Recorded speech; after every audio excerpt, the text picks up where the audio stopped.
Palapit na ng palapit ang matira matibay sa semifinals. Sino kaya ang makakapasok? Pero sa ngayon, magtutunggali na muna ang sister team na Akari Power Charger at NX-led Chameleon. Sino kaya sa dalawa ang magtatagumpay? Ang big sister na Akari o ang bagong kupunan na NX-led Chameleon? Pero bago pa man ang lahat, huwag mo namang kalimutang mag-subscribe at i-spike ang notification bell para lagi kang updated sa mga valuable ganap.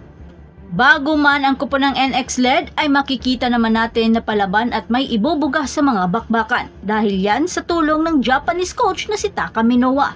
At sa ngayon, ang Chameleon ay mayroon ng isang panalo at 5 talong record. Ang naging panalo ng Chameleon ay ang unang laban nito kontra sa Jerflor Defenders. Habang ang Akari Power Chargers ay nasa pang-8 pwesto at nakapagtala ng 3 panalo at 3 talong record.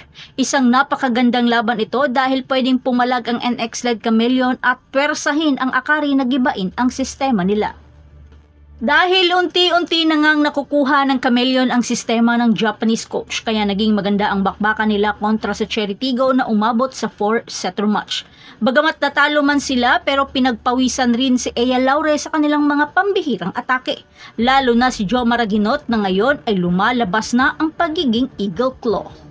Pero magiging mabigat para sa Chameleon ang mga atake at depensa ni Dindin Santiago Manabat dahil pasok siya sa top scorer at nasa pang-5 pwesto naman ito at nakapagtala ng 93 points.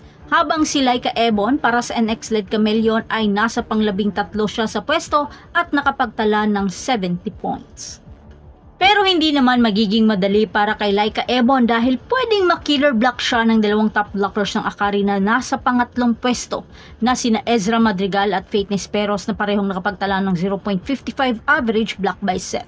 Pero syempre, hindi magpapatalo dyan ng Chameleon dahil sumunod lang sina Camille Victoria at Krish Makaslang ng NX-led Chameleon at parehong nakapagtala ng 0.50 average block by set.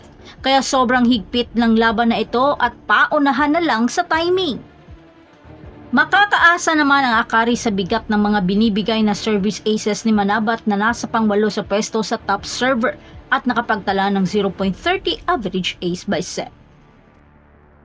Pero syempre, ang Eagle Claw na bahala dyan dahil siya ngayon ang nasa pangalawa sa pwesto sa top receivers at nakapagtala ng 38.01% efficiency, habang si Faith Nesperos ay nakapagtala ng 18.75% efficiency at nasa panghuli ito sa pwesto. At sa tulong naman ni Rachel Hurbina, mapapadali ang buhay ng mga spikers ng Chameleon dahil mapapanatili nitong buhay ang bola dahil sa kanyang buwis buhay dive at siya ay nasa pang-6 sa pwesto at nakapagtala ng 3.15 average by set. Ang tanong, mapuputo kaya nito sina Manabat at Nesperos?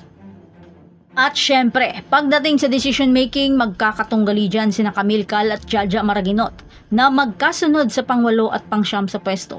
Si Cal ay nakapagtala ng 2.85 average by set habang si Jaja naman ay nakapagtala ng 2.60 average by set. Di ko pa talaga masasabi ang laban dahil nga sa pa-improve ang NX-led Chameleon. Kaya dapat di magpatumpik-tumpik ang Akari at hindi bibigyan ng pagkakataon ng NX-led na makahabol. Ikaw, ano sa tingin mo? Aabot kaya ito sa 5th set?